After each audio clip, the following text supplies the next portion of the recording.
esta noche, amigos, si os unís a este viaje, quizá aprendáis con todos nosotros que hay leyendas instituidas como leyendas, primero, que pueden llegar a matar, y segundo, que pueden llegar a ser verdad, y quizá tercero, que pueden llegar a hacer enloquecer. No sé cuál de las tres posibilidades es más inquietante. Vamos a hablar de eso, pero me comunican que tenemos noticia de última hora interesante. Karen, buenas noches. Buenas madrugadas, Iker. Hablamos de los miedos más profundos, de auténticos arquetipos en el inconsciente colectivo. Seguro que hay una raíz que nos va a sorprender. Como nos va a sorprender algo que es el poder de la mente, el poder adivinador de la mente. Hace tan solo una semana, en Cuarto Milenio, hablábamos de precognición y de un proyecto, de una web, de un sistema pionero donde se están analizando en tiempo real, ahora mismo, a la 1:41, mientras nosotros hacemos radio, vosotros escucháis la radio, participáis en ella, resulta que hay muchas personas en el mundo lanzando sus premoniciones, sus profecías. Y bueno, esto es un largo camino científico, pero el doctor Gaona, que está metido en toda la vanguardia, resulta que nos decía algo interesante. Habían empezado a encajar cosas con difícil explicación, quizá. Le pillamos en Canarias, donde con enorme éxito ha dado una conferencia. Doctor Gaona, buenas noches. ¿Qué tal? Muy buenas noches, Iker. Gracias por irrumpir en el programa. Hablamos de un tema que seguro que te apasiona también, pero primero, ¿cómo se llama esa web, doctor? The Premonition, como en inglés, las premoniciones en plural, es decir, thepremonitions.com. Rapidísimo, doctor, porque ahora vamos con lo que ha ocurrido. ¿Por qué la hacéis? Bueno, lo que queremos realmente es ver si esas premoniciones que muchas veces la gente dice tener de manera aislada y que nunca hay manera de comprobar, pues lo que hemos hecho es establecer una base de datos con que puedes escribir la premonición, cuándo crees que va a ocurrir y una serie de características. Esto se guarda en una base de datos en 2 países distintos para que nadie pueda acusar de manipulación y bueno, vamos viendo a ver qué es lo que va sucediendo. Y hay como una especie de marcador que va indicando que se están filtrando informaciones. Empecemos por lo más común. ¿Qué estáis recibiendo en estos primeros días de trabajo puramente científico? ¿Qué es lo que la gente más cree presentir, doctor? Pues la verdad que estamos recibiendo un montón, prácticamente 30, 40 diarias. Y bueno, advierten sobre todo tipo de catástrofes naturales, terremotos, revueltas políticas, incendios, caídas de aeronaves, es decir, lo que la mayor parte de la gente pudiera en un momento dado imaginar, ¿no? Vamos a hacer una cosa, porque es interesante. Casi rememoramos un correo electrónico que nos enviaba el doctor Gaona diciendo, ojo, que hay algunos detalles que nos van a llamar la atención. Y seguro que de todo el equipo. Santiago Camacho, buenas noches, compañero. Buenas noches, Iker. Clara Tavoces, buenas noches. Muy buenas noches. Javi Pérez Campos, buenas noches, amigo. Hola, buenas noches. Con Diego Marañón, Guillermo León, moviendo todo ya en Nave del Misterio en las redes sociales y en las webs, en ikerjimenez.com, en navedelmisterio.com, Fermín Agustí, todo controlado, y como no, nuestro compañero Geray Martínez esta noche, que hizo un trabajo excepcional, hay que decirlo, en el programa de Mérida. Por aquí está la gente en Madrid también, para que todo fluya, es muy importante decirlo, y Geray esta noche con nosotros. Doctor Gaona, resulta que hay un pequeño detalle, o un gran detalle, que te llama mucho la atención y que quiero que nos cuentes, porque nos vamos a quedar, creo que todos, impresionados. ¿Carambola o algo más? Yo no lo sé. Pues sí, ocurrieron justamente antes de ayer, es decir, el jueves. A partir del jueves comenzamos a recibir un montón de premoniciones de que va a ocurrir un atentado contra un jefe de Estado de una gran superpotencia durante una reunión en el norte de Francia. Algunas de las premoniciones, una de ellas particularmente además indicaba que iba a sufrir un ataque directo. ¿Cuál fue nuestra sorpresa cuando el mismo jueves prácticamente por la tarde una de las mujeres de Femen, en este mensaje a propósito nos decían que veían como una persona atacaba directamente al presidente Putin. Se mencionaba a Putin directamente. En una de ellas exactamente sí, como visualizaba ese ataque con un cuchillo o con un objeto.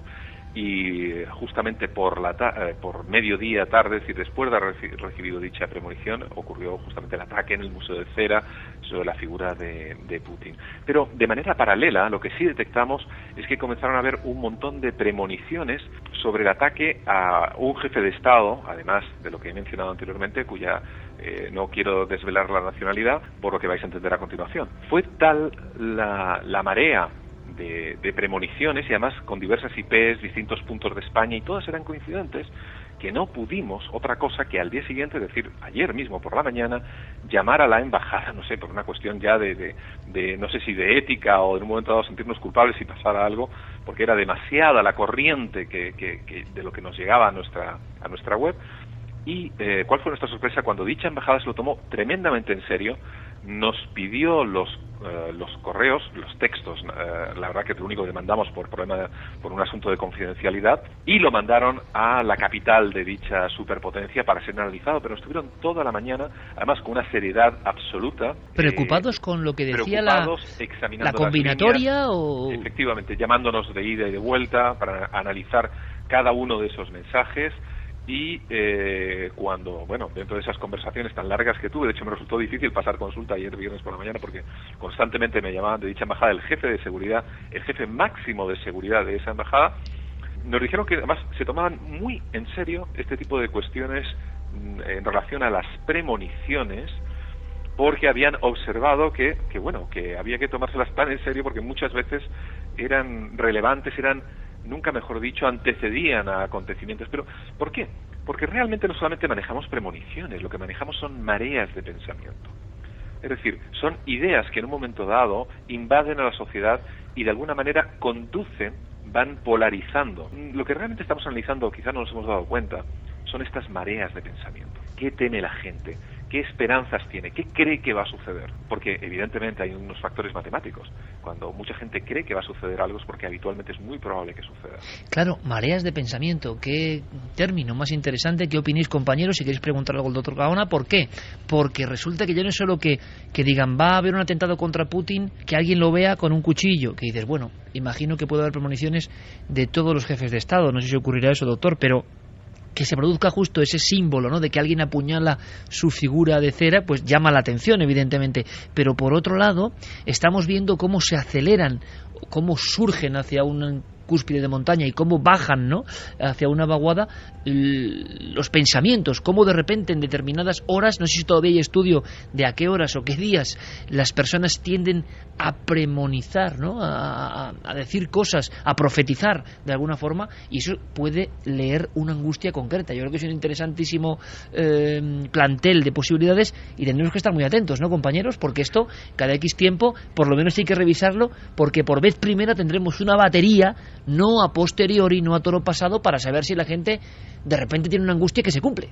De hecho, el trabajo que está realizando nuestro amigo el doctor Gaona, en el fondo se parece mucho a lo que están haciendo servicios de inteligencia de todo el mundo, sobre todo que sepamos los norteamericanos y los británicos, analizando cantidades ingentes de eso que se llama el Big Data, del tráfico enorme que todos los días surca Internet en las más variadas formas, y pretendiendo sacar de ahí, la gente cree que le están intentando espiar a él en concreto, que están intentando averiguar el nombre de su amante y si tiene pufos con Hacienda. No, realmente lo que quieren sacar son las tendencias genéricas de la sociedad, saber hacia dónde va la gente, incluso mucho antes de que la gente lo sepa, y ir encontrando luces rojas, ir encontrando señales de alarma que les indiquen cómo actuar en situaciones futuras.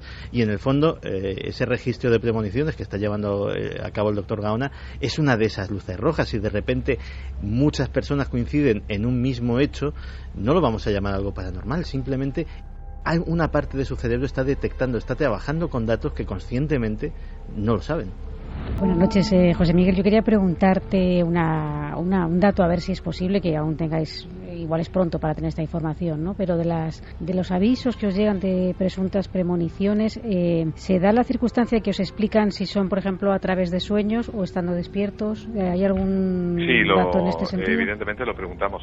Muchos son sueños y nos escriben prácticamente al despertar. En otras ocasiones son literalmente, no sé si llamarlos visiones en un momento dado. Es uno de los factores que sí tomamos en consideración. Pero parece que el tema de las visiones, premoniciones, precogniciones se dan, por lo que estamos viendo estadísticamente, llevamos 400 y pico en nada, en 10 días. Se dan sobre todo prácticamente en los momentos durante el sueño y son escritas nada más despertar, ¿no? Como si esa alteración de estado de conciencia facilitase de alguna manera este tipo de cuestiones. O sea, se provocase un gran estrés, alguien ha vivido una ensoñación, algo que le parece que tiene una información vital y quiere darla. Así que lo que hacemos aquí es dar altavoz de premonitions doctor.com, Doctor Gaona, proyecto científico que creo que por una vez hay que ayudar a tope, todos. ¿Por qué?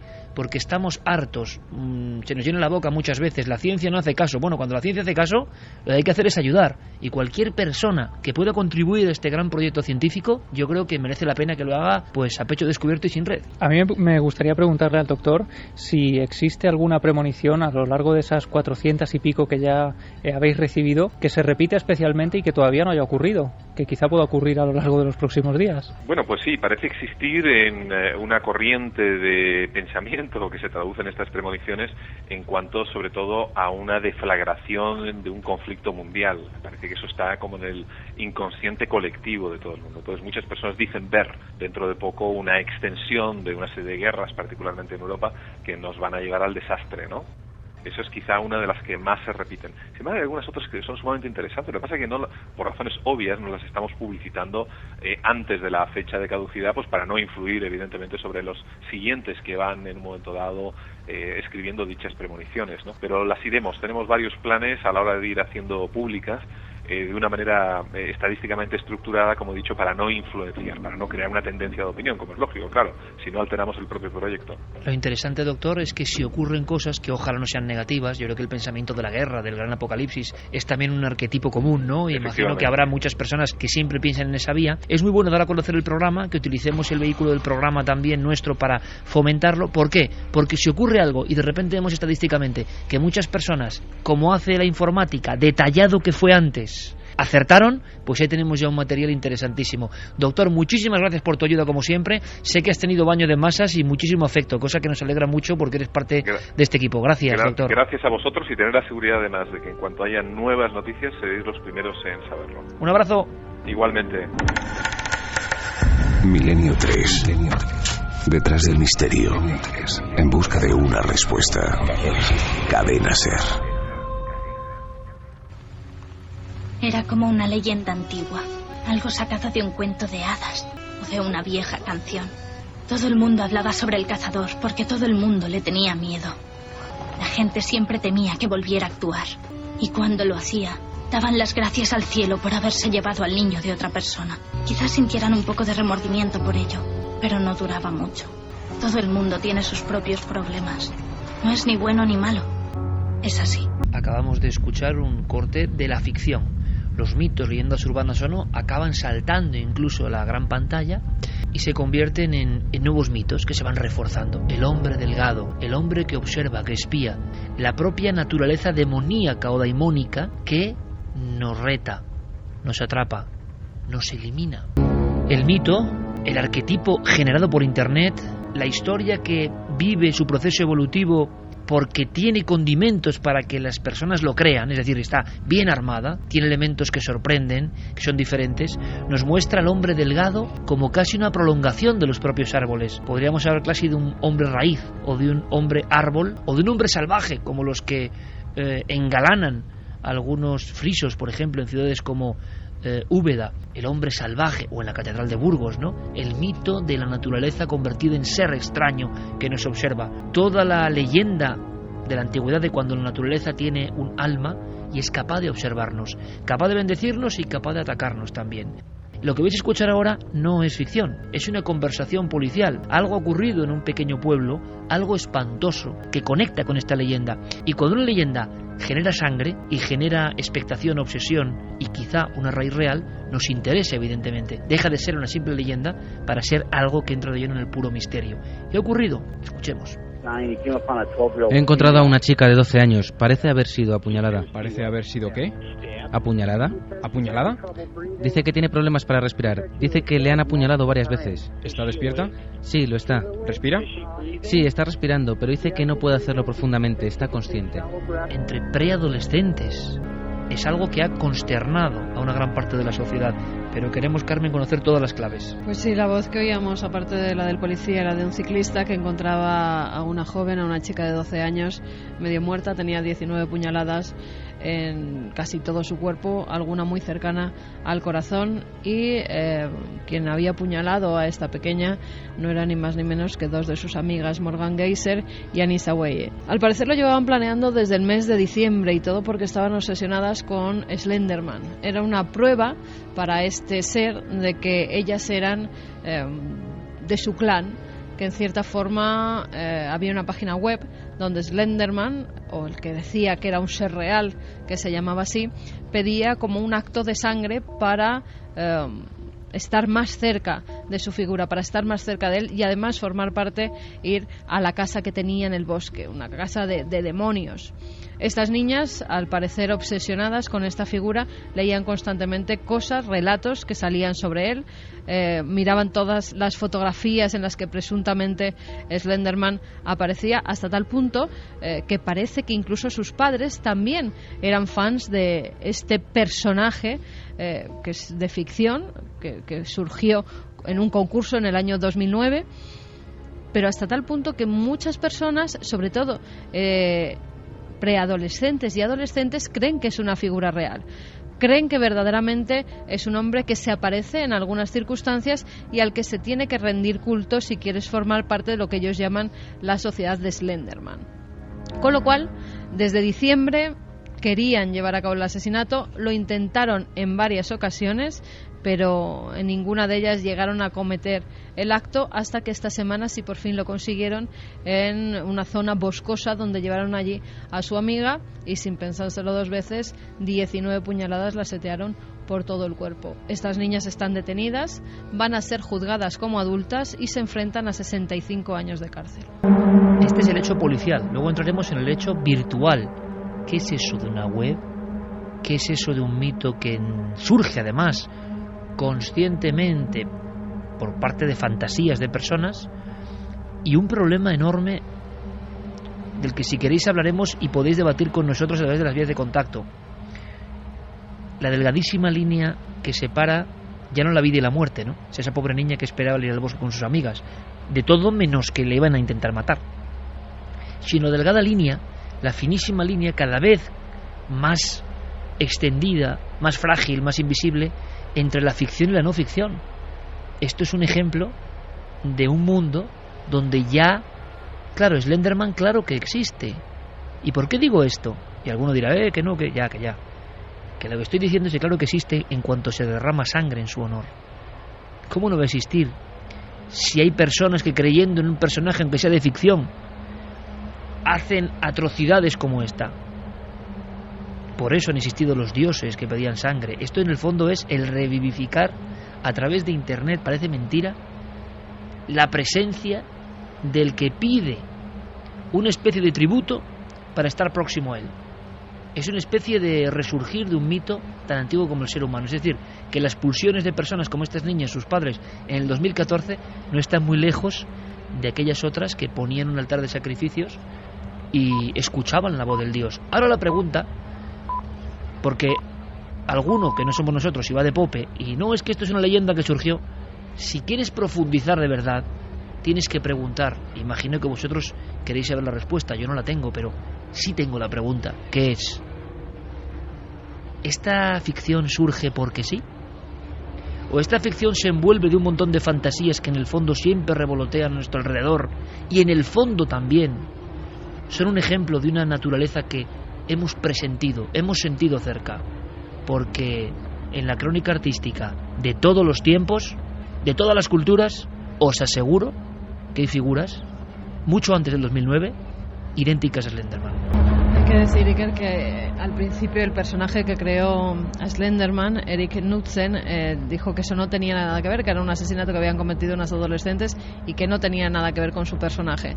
Más tarde rectificó diciendo que bueno, que en la página web que tienen, en creepypastawiki.com, ellos lo que hacen es subir relatos de personas, además que es una web para mayores de 13 años. Lo daban como que los padres tenían que haber tenido algún control sobre acceder a ese contenido que hay en Internet.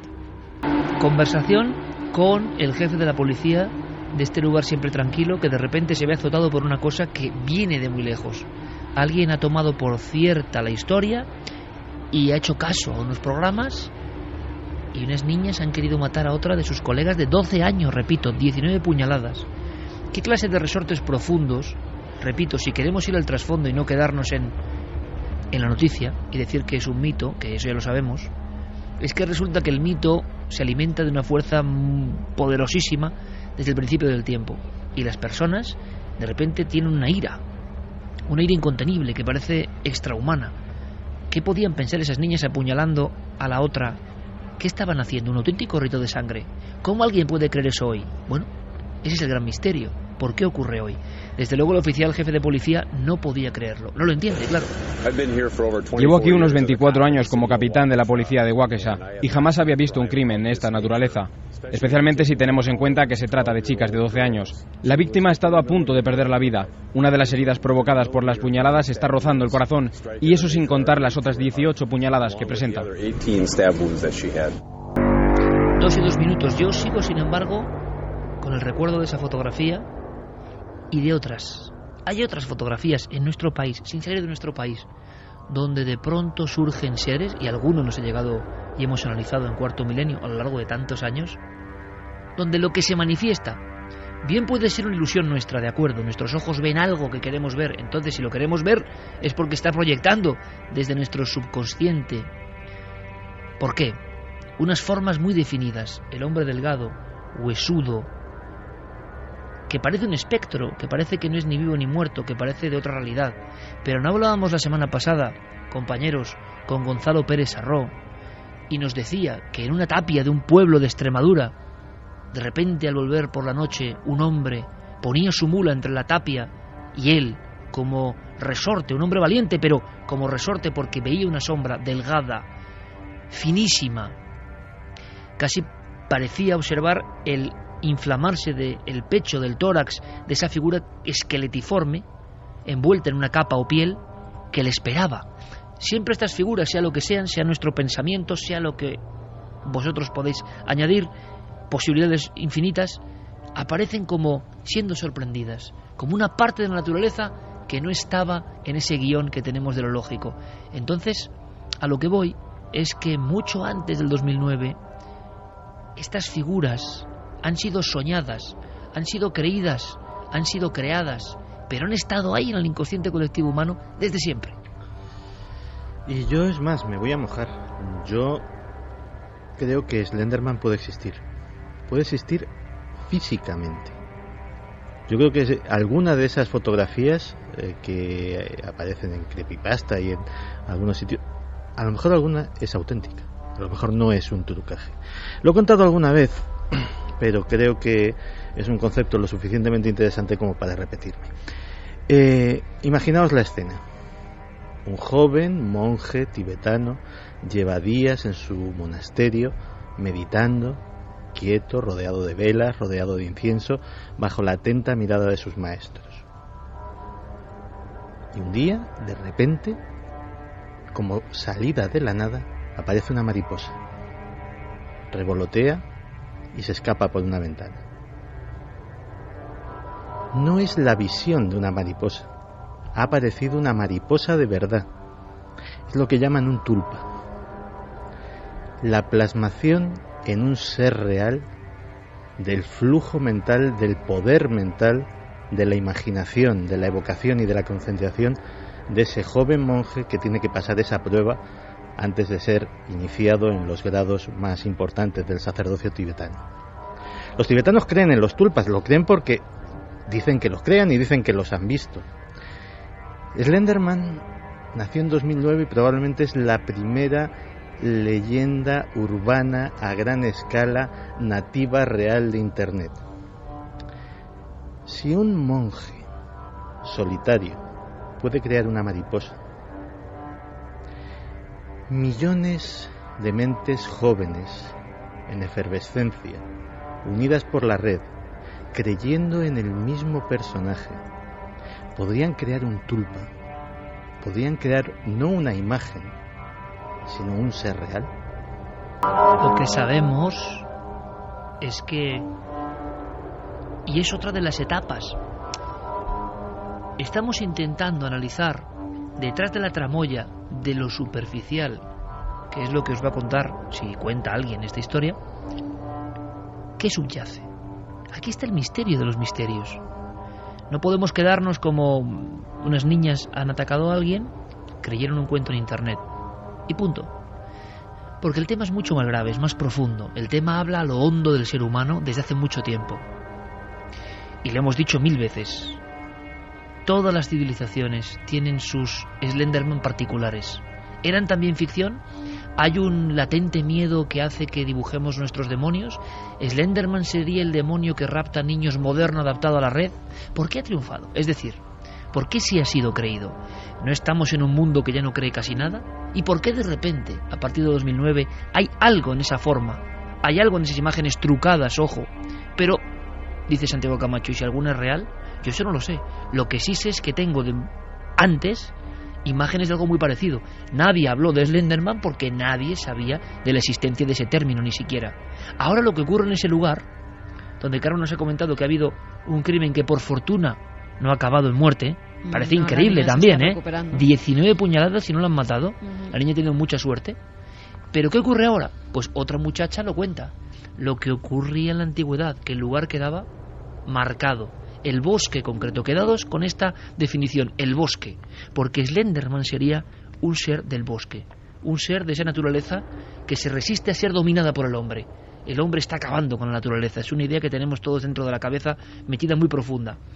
Y la naturaleza tiene sus resortes, tiene sus venganzas, las más evidentes, los golpes impresionantes, ¿no?, del mar, del viento, del fuego, pero también hay una naturaleza profunda, daimónica, simbólica, que de vez en cuando nos aterra. ¿Por qué nos da miedo la película cuando la vemos en un primer impacto, La bruja de Blair? Porque en el fondo el bosque es el protagonista, un bosque y una oscuridad tremenda. Bueno, pues esa oscuridad para los antiguos también cobraba forma y se extendía el miedo. Y en el 2014, esta misma semana, todos los niños con el iPad, la tableta, el internet es normal en la vida de hoy, y sin embargo, ese miedo tan atávico, tan profundo, que no nos quitamos de encima, surge y se extiende. Da bastante miedo porque parecía muy normal. Me da miedo volver a la escuela, no quiero ir. Estábamos juntas en un grupo de trabajo y parecía completamente normal. Era muy agradable y tenía mucha energía. Conozco a Slenderman, sé que hay un juego para el ordenador y vídeos simulando que es real por todo YouTube y sitios así. Estamos calibrando esa profundidad que a veces dejamos pasar, ¿no?, de algunas noticias, porque algunas noticias pueden ser eso, simples noticias que pasan, como casi todos hoy en día, o archivos del estado mental del ser humano en este momento concreto que estamos viviendo. Creíamos haber exorcizado a todos los demonios, pero no, algunos demonios siguen paralelos a nosotros, asomándose de vez en cuando. Lo que yo no acabo de entender es que después de esta crónica policial haya una crónica virtual. ¿Qué es eso de un juego? ¿Cómo es posible que haya unas órdenes?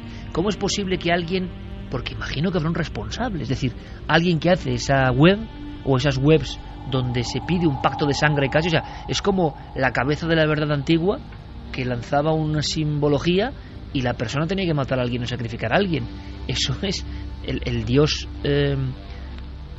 azteca, el sacerdote abajo, una señal, y hay que sacarle el corazón a alguien. Esto es a otro nivel, con internet por medio, pero ¿cómo es posible? ¿Se ha detenido alguien de programación de esa web? Es que no acabo de entender muy bien este limbo de la nada, ¿no? Hay una web donde se estimula o las personas creen que hay que hacer un acto criminal y no pasa nada. No, donde se dice en un relato que todo es ficción, ¿eh? Se dice que todo es ficción, claro, y en ningún momento eso queda como velado. Exactamente, no. Se dice desde un primer momento que todo esto es una leyenda, que todo esto es una ficción y que la gente puede, si quiere, en algunas de las webs subir sus relatos en torno a Slenderman. El problema es que muchas personas creen que cuando se dice que es leyenda es verdad.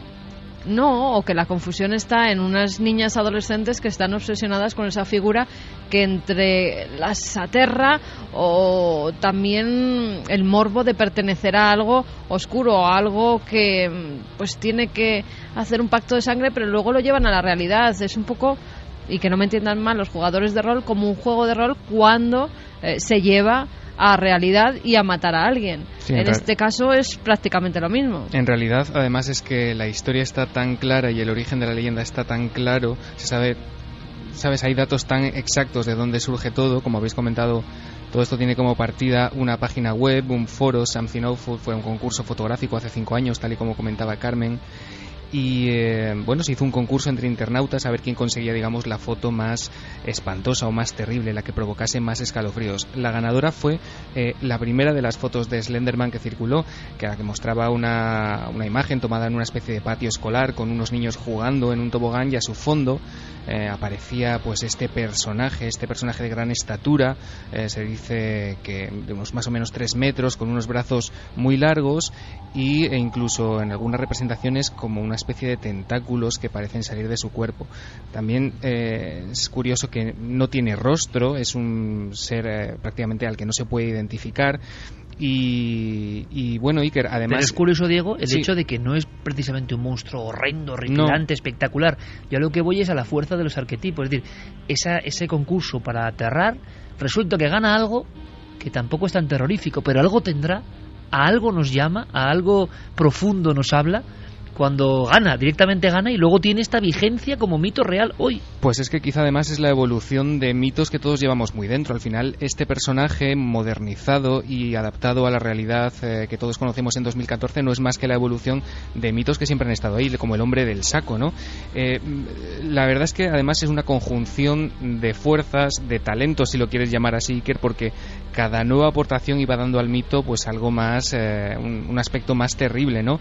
Después de esa imagen llegaron los relatos creados por fans de esa imagen, los llamados creepypastas, tal y como apuntabais, que son básicamente relatos, historias inventadas de terror que se iban publicando en internet y que iban circulando de boca en boca, tal y como sucede con cualquier leyenda urbana que conocemos desde hace decenas de años. ¿Qué pasa? Que el mito se viraliza y a partir de ahí este personaje salta desde esos relatos virtuales y de esas fotografías en foros a juegos a videojuegos, ¿no? de terror sociológico. Es decir, las empresas de entretenimiento saben perfectamente qué es lo que tienen que hacer con ese mito viral que está se ha convertido en película, de la cual hemos puesto un documento sonoro. En varias películas. Eso que escuchábamos era El hombre de las sombras, pero hay por lo menos otras 2 películas en preparación que todavía no han llegado a España, que están a punto, y que están a punto de llegar a las salas, unas con más presupuesto que otras. Pero no solo eso, Iker, hay videojuegos, hay aplicaciones para móviles en las que la leyenda es protagonista, falsos documentales, tal y como apuntaba tú también, al estilo del proyecto de la Bruja de Blair. En fin, hay todo un universo de merchandising alrededor de esta figura del Slenderman, e incluso además lo curioso es que no solo la historia, digamos, continúa y se hace más grande, sino que los propios fans inventan el pasado, o sea, obvian absolutamente ese origen perfectamente catalogado, identificado, y se inventan incluso grabados del siglo XV y del siglo XVI mostrando una especie de esqueletos que serían las primeras representaciones, según ellos, hay que dejar claro que esto es absolutamente falso, del Slenderman. O sea que el trabajo, como ves, es titánico y muy coral. Es curioso porque es una forma de respuesta del siglo XXI ante un mito, pero es que no tendrían que inventar nada, porque hay grabados reales y documentos absolutamente reales, algunos los hemos visto, donde aparecen este tipo de figuras idénticas, muy parecidas, como una presencia, como se hablaba en la antigüedad, lo hemos dicho 1000 veces, de la sombra, el concepto de la sombra, permanentemente, y hay estudios muy sorprendentes, ¿no?, de lo que significaba la sombra, por ejemplo, para griegos, etruscos, mesopotámicos, y surgía ahí, y estaba como su propio mito. Ahora, que hoy en día un mito pueda matar es... ¿por qué tiene éxito? Es como el misterio, yo lo pienso muchas veces, de esas músicas que dan la vuelta al mundo, a la gente les gusta, intentan repetirlo una y otra vez y no, el mismo productor, el mismo autor intenta volver a la tecla y no puede. Ha habido algo que ha sonado una vez y ha tocado teclas profundas que nadie sabe manejar del todo, pero que son universales. En el miedo también, y el miedo universal será porque todavía sentimos que hay áreas en sombra de nuestra propia naturaleza, ¿no? Yo estaba recordando además ahora, justo al visualizar esta imagen de Slenderman, un relato, una novela del año 92, que no podía ser de otro que de Stephen King, El juego de Gerald, donde ya aparecía un personaje muy parecido al Slenderman.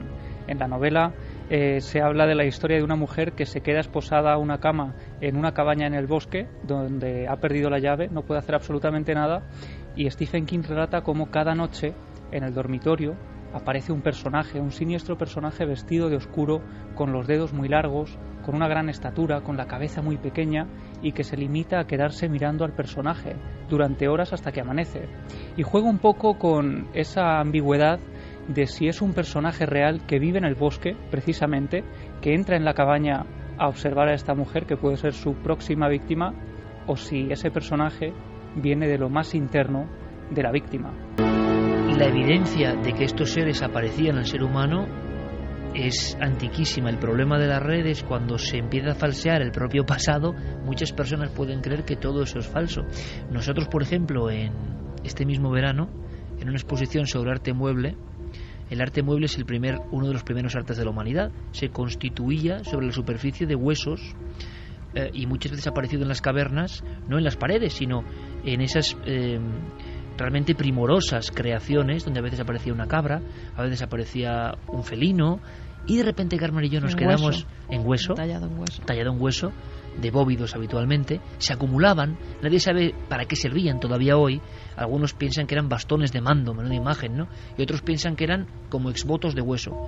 Pero hubo uno, y Carmen me conoce muy bien, que me hizo dar un brinco hacia atrás, que yo creo que estábamos solos en la sala de exposiciones en pleno corazón de Santander, en la Fundación San de Sautola, y era un hueso que venía del norte de Europa, donde hay algunos parecidos, pero yo no vi nunca algo tan claro y estremecedor.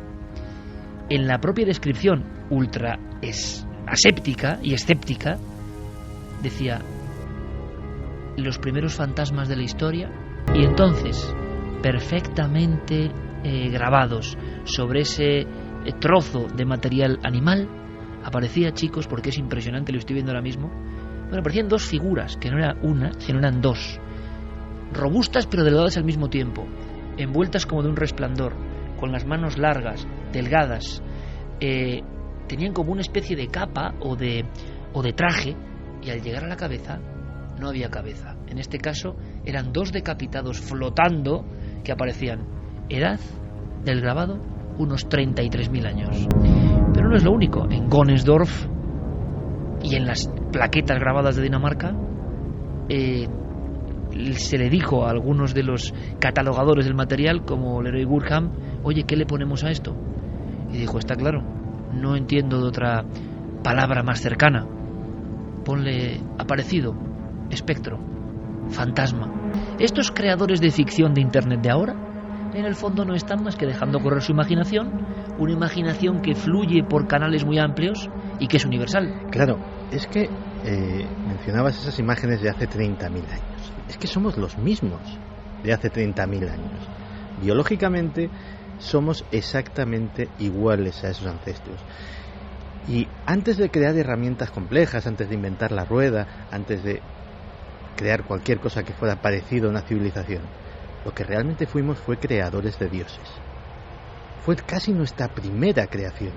No sé si hubo un dios que nos crea a nosotros, pero que desde luego nosotros creamos dioses es algo absolutamente inapelable. Y creamos dioses como Odín, creamos a Osiris, creamos a Zeus, y eran dioses muy poderosos que los habíamos creado nosotros, que les habíamos otorgado nosotros ese poder, pero que lo tenían, que recibían mucha sangre en su honor, que se conquistaban naciones en su honor, que se rendía pleitesía a una creación nuestra. Y esos seres humanos de hace 30.000 años, creadores de dioses, somos nosotros, con ordenadores, con teclados, con internet. Y esa pulsión de crear dioses, ¿crees que en estos 30.000 años se nos puede haber apagado? Yo creo que no. Sí, pero es que además de crear dioses, creamos demonios. Porque a mí me parece muy interesante que todo este mito del hombre del bosque, el bosque sabemos que simboliza el inconsciente, aquello que está en nuestra raíz más profunda, la cara oculta que nos da miedo penetrar ahí y ver qué hay realmente, cómo somos nosotros, qué hay, esa parte que no mostramos, que ni siquiera nos queremos plantear. Eso es un poco ese mito, pero además tiene una cualidad o defecto, según se mire, es en cierta forma su deformidad, esa deformidad que lo hace demasiado delgado, muy alto, que no es como un ser humano normal.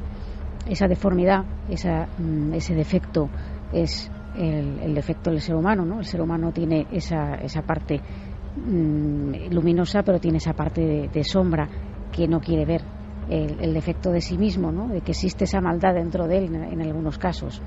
Y en esto que estamos hablando de crear dioses, resulta que lo que atrae a cierto número de personas son las figuras de maldad, no las figuras luminosas, no las figuras que dices, bueno, puestos a crear un mito, queremos un personaje bueno, ¿no? Un personaje que ayuda a los niños, que está con ellos, y no que los secuestra y se los lleva a un lugar, ni que pide cosas que hagan en su nombre y cosas malas.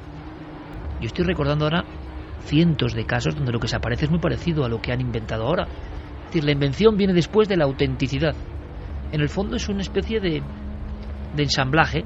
Se van cogiendo cosas de los tiempos y al final quienes nos hablan, luces y sombras, empiezan a ser los mismos siempre. El diálogo es el mismo. Estoy recordando los sucesos de Vegas de Coria. Que alguien me explique qué era eso. Un ser delgado, famélico, con una especie de capa, mucho más alto que cualquier persona, es más, como dos adultos uno encima de otro, y cuando se veía sorprendido se lanzaba por los barrancos. Hay un caso no tan conocido que se me pone la carne de gallina porque me estoy viendo a mí mismo en una ladera en ese pueblo entrevistando a la mujer del testigo, que estaba enfermo del miedo prácticamente desde entonces. Eusebio Iglesias, en pleno día, como esa foto que os he contado al principio, no hace falta que sea la noche, pero en un lugar más o menos conocido, pero es que hay un momento en que el campo, el territorio, se convierte en soledad y puede pasar cualquier cosa. Y entonces, en mitad del sembrado, observa a lo que es la imagen del mito, la imagen de Slenderman, la imagen adaptada ahora mismo con un nombre y una circunstancia y un contexto actual. Pero para Eusebio, año 83, eso no era más que un extraño tipo que parecía, fijaos la descripción, un espantapájaros que él no había colocado.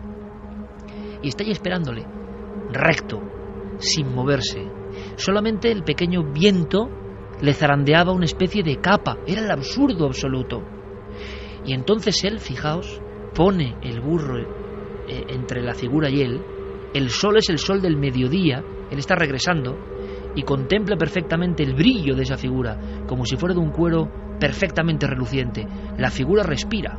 La figura es muy alta. La figura mide más de 2,5 metros. La figura tiene una cabeza pequeña y no llega a saber si tiene una especie de melena lacia. Es algo tan incomprensible para ese hombre que, ojo, repito, es que enfermó del miedo. Su mujer, a través de un ventanuco en el poblado de Vegas de Coria, nos lo comentaba como si mentásemos al diablo, y lo entiendo. ¿Y sabéis lo que escuchó Eusebio delante de ese ser? Coge miedo, se gira y empieza a caminar rápidamente. Sabe que el ser sigue allí, plantado como una torre humana, y él escucha una voz que no es la suya, una voz que no sabe si está allí o lo retumba dentro. A mí me impresionó mucho, que simplemente le dice al alejarse: ¿es que no me conoces? Estamos hablando de los daimones absolutamente, ¿no? De los aparecidos que cobran formas. Pues veréis, Clara Tauces hablaba del bosque, donde surgen los nuevos mitos, parece mentira. Y el bosque tiene una personalidad concreta, muy especial. Le preguntamos en su día ni más ni menos que a Patrick Harpur, el creador de Realidad Daimónica, el estudioso a través de la historia de estas apariciones que para él son realidades, que se manifiestan, que nos hablan a su forma. Y lo hemos hablado aquí alguna vez, y es muy hermoso. Todo lo que tenemos de valentía, estamos interconectados, hablamos con los amigos, nos sentimos acompañados, se cae como un castillo de naipes cuando uno se mete 150 metros solo en la sierra, de verdad, solo de verdad, cuando uno se abandona en el bosque de verdad, y empieza a pensar que todo eso también es un alma sintiente que le observa a uno. El bosque vivo, todo eso también está perfectamente analizado. Este documento de Patrick Harpur creo que pone colofón a esta historia y que además es especialmente atinado. En el fondo, no entendemos muchas cosas y la naturaleza se manifiesta ante nosotros con sus potencias y por eso nos seguimos sorprendiendo y nos seguimos fascinando y algunos obsesionando incluso con versiones modernas de todo este mito que a veces yo creo es mucho más real de lo que parece. It's not so much that it can No es que el mundo pueda vernos de la misma forma que nosotros a él.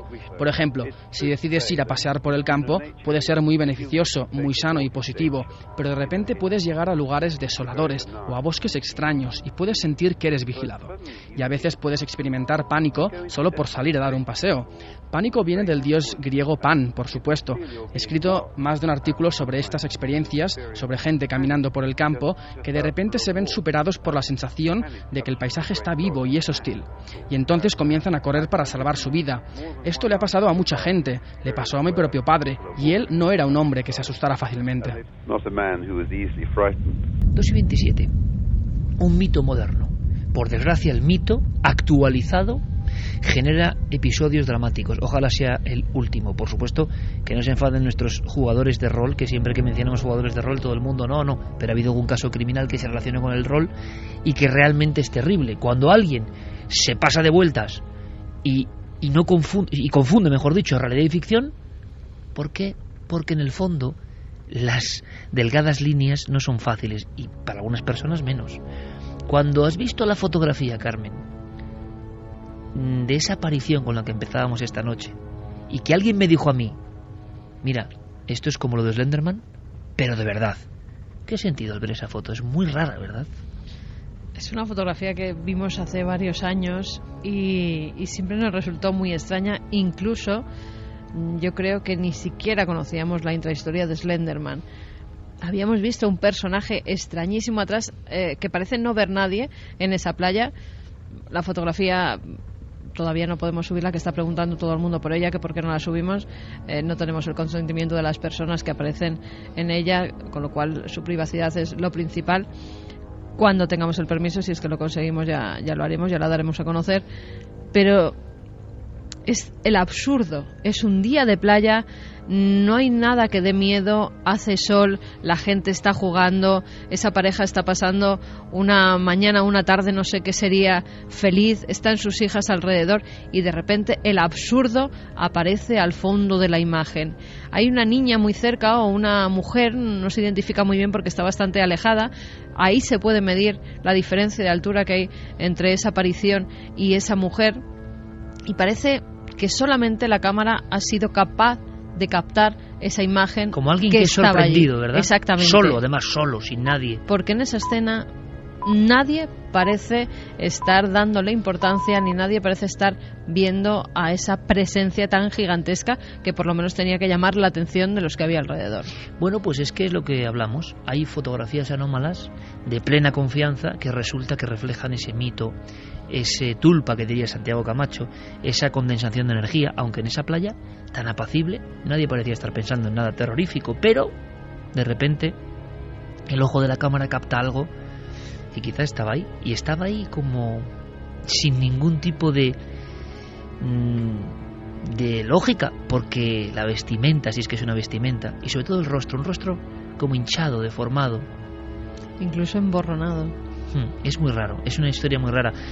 Sí podemos conectar, creo, a las 2:30 en punto con un joven periodista que además, hombre, es familia mía, es mi primo y lo llevo muy a gala. Ahora es reportero de Más Madrid, donde se está curtiendo, madre mía, el reportaje diario del Madrid profundo. Yo creo que tiene mucho de aproximación a los misterios más terribles también, pero menuda escuela. Amayor Elizarri, compañero, buenas noches. Muy buenas noches. Tú no olvidas esta fotografía, ¿no? No, para nada, y he recordado el capítulo aquel de Diego Marañón, allá en septiembre de 2012. Recuerdo una conversación que tuvimos al acabar el larguero y cuando empezaba Milenio 3, la temporada pasada, hablando del hombre delgado, y recuerdo precisamente como os comenté, fuera de micrófono, aquella fotografía de una familia en confianza, de unos amigos, y que concordaba perfectamente con las características y con la descripción que habéis hecho en el programa.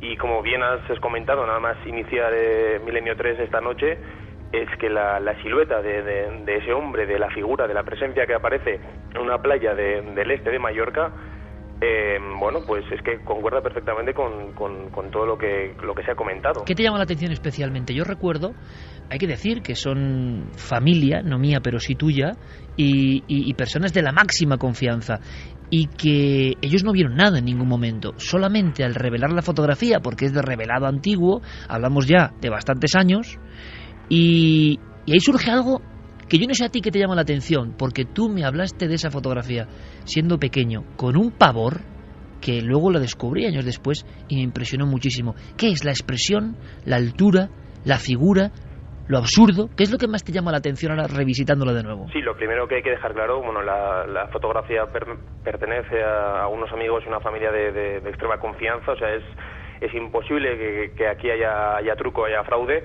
Y como bien comentas, lo que nada más llama la atención es la altura de esa silueta, de la presencia que tenemos en esta fotografía que está tomada en el julio, creo que es el julio del verano del año 2000, en el este de Mallorca, en una playa que no vamos a desvelar por ahora, y que, bueno, dada la escala, dada la proporción que se ve en la arena, es una persona, un ser de, como hemos comentado, 2 metros largos, podría rozar incluso los 3 metros, pero el detalle, el dato que a mí sí es que me llamó la atención, y es que me lo comentaron los propios protagonistas de la escena, es que donde está ubicado ese ser, había un chiringuito de playa, un chiringuito, un bar, un restaurante donde esa misma tarde ellos comieron, y en la fotografía no se aprecia el chiringuito, aparece ese ser, aparece esa presencia encima de la sombra de ese cuadrilátero que sería el restaurante, y no está nada más. Eso es lo que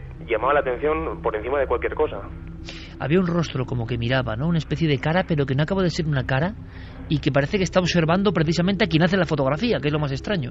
Sí, es una, para mí, la primera sensación que me da es que es una posición, una cara totalmente desfigurada, pero da la sensación que está observando, que está al acecho, ¿no? Que está, como bien habéis comentado, está como espiando, ¿no? Es una sensación o una percepción mía muy, muy propia. Desde hace ya 14 años que he visto esta foto una y otra vez, hemos hecho el zoom, hemos hecho cualquier tipo de método, de técnica para poder saber qué es eso, pero es lo que comentábamos, ¿no? Un rostro totalmente desfigurado, las extremidades que se ve perfectamente, los tobillos, las pantorrillas, se ve esa silueta perfectamente apreciable en la sombra, y que, bueno, pues la media melena o las barbas rubias, es una cara como muy fantasmagórica, ¿no?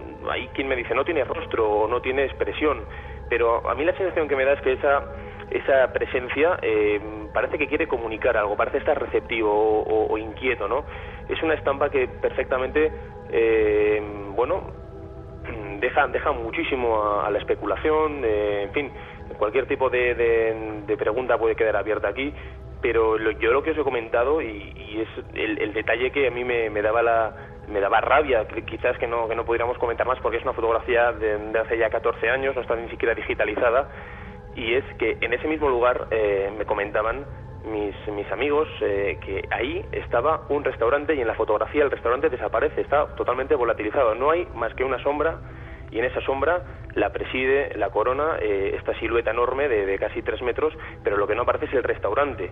Y ya detalle como más macabro es que quien hacía la fotografía, quien sacó esta instantánea, era una chica que por aquel entonces tenía 12 años, y al hacer el clic de la fotografía ya comentó que había visto a ese ser porque se le quedó mirando, y en lo que es un parpadeo dejó de verlo y no apareció.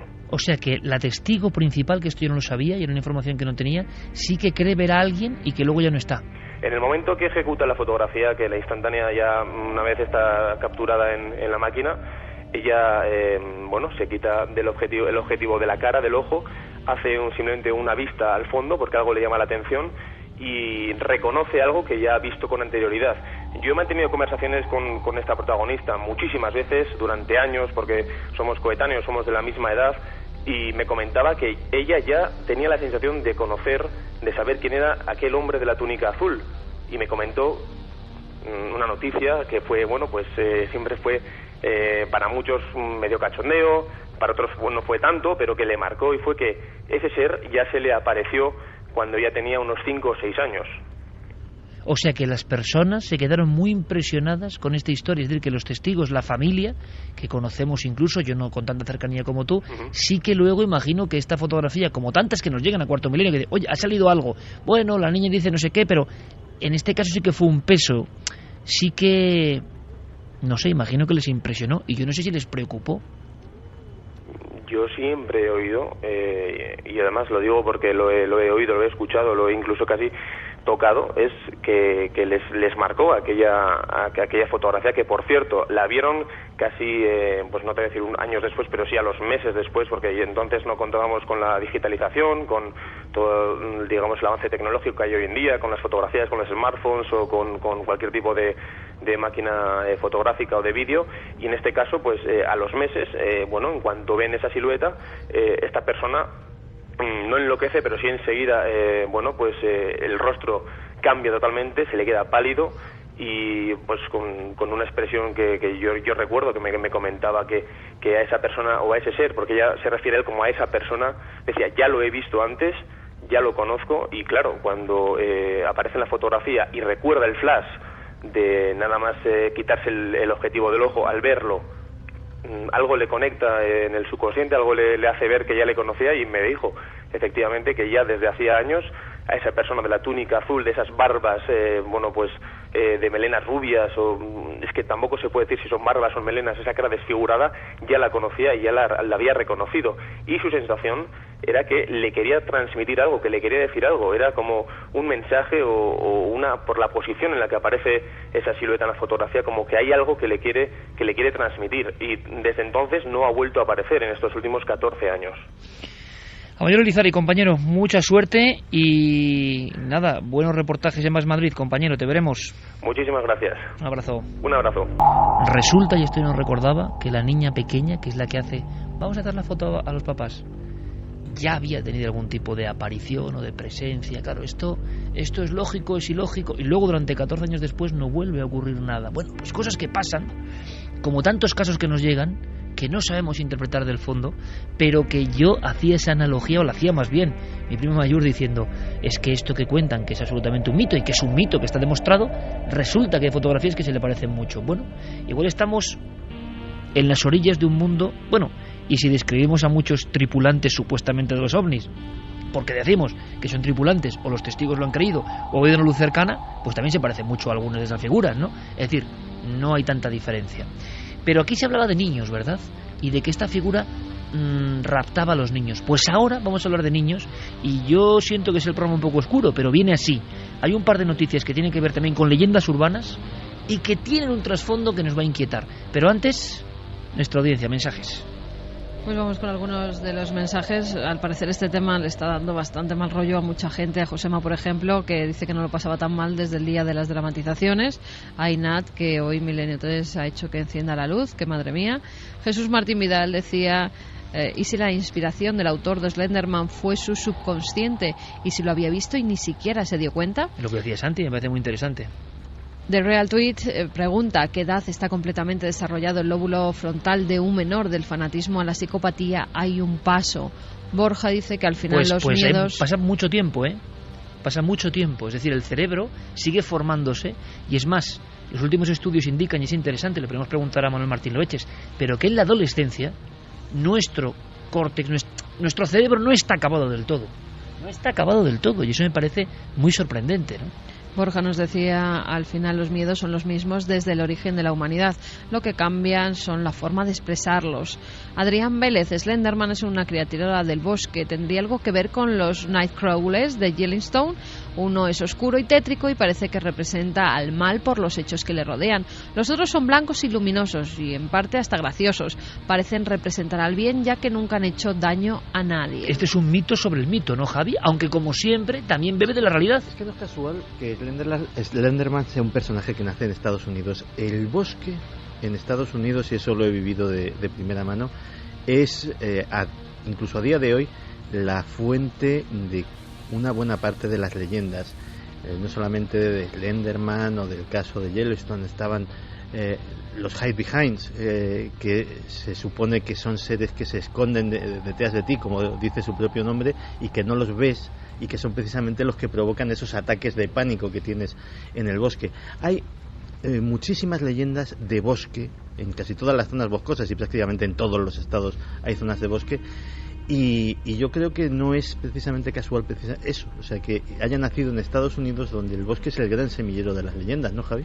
Sí, y bueno, y también en España tenemos las damas de los caminos, seres que aparecen en estos cruces de caminos, leyendas que vienen de los antiguos celtas también, siempre relacionadas con el bosque, y en este caso que hablaban de los Nightcrawlers, eran unas imágenes tremendas que habían captado cámaras de seguridad que a día de hoy expertos no habían conseguido tampoco explicar, y que ya se hablaban de viejas leyendas que tenían lugar en esos bosques. Que yo creo que tendrán explicación, ¿no, Javi? Esas imágenes eran como muy demasiado buenas para ser verdad. Claro, pero igual no lo sé, yo no lo sé. Diego, ¿hay alguna información de eso de última hora o se ha quedado ahí en ese gran cementerio de elefantes que a veces es la red, ¿no? Donde uno espera respuestas y no hay.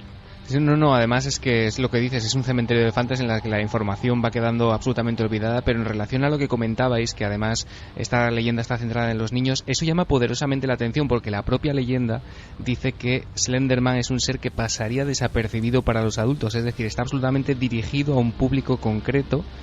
Es decir, tiene un segmento de población como objetivo que principal. Solo lo ven los niños, ¿no? Sí, efectivamente. Porque tienen todavía... Se dice que los induce a una especie de trance hipnótico, una cosa así, a veces acompañado de cosas, de patologías como incluso la paranoia, ¿no? Que hace que los niños desaparezcan por completo y que es un ser que no puede ser percibido por los adultos. Así que fíjate hasta qué punto se dirige absolutamente la leyenda hacia un público concreto y luego pues encontramos cosas como la que ha ocurrido esta semana.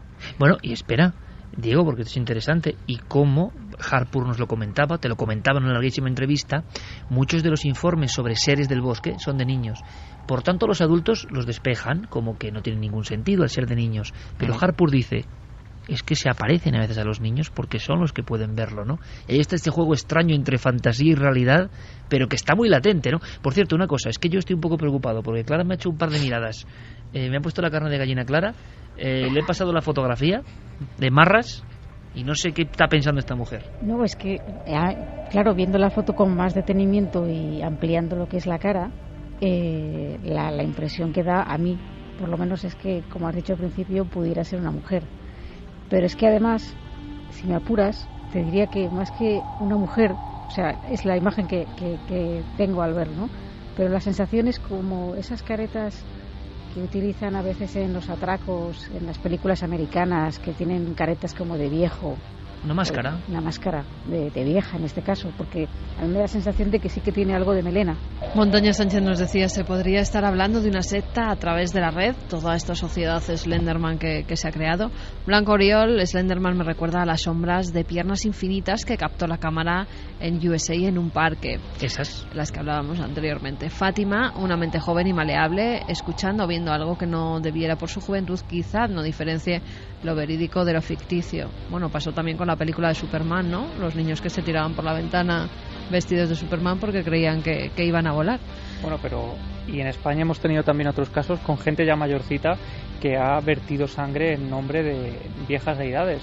Hace unos años se descubrieron los cuerpos de una mujer y de una niña en una finca de un pueblo de Huelva, donde, bueno, estas mujeres, estas chicas, habían sido decapitadas por su marido, que era boliviano, y se había hecho ese extraño ritual porque los cuerpos aparecieron debajo de una pila de piedras. Se habían ejecutado a estas mujeres en agosto, precisamente cuando se rendía culto a la diosa andina Pachamama, y se atribuyó a que el crimen, el móvil del crimen, había sido precisamente un ritual a esta diosa andina.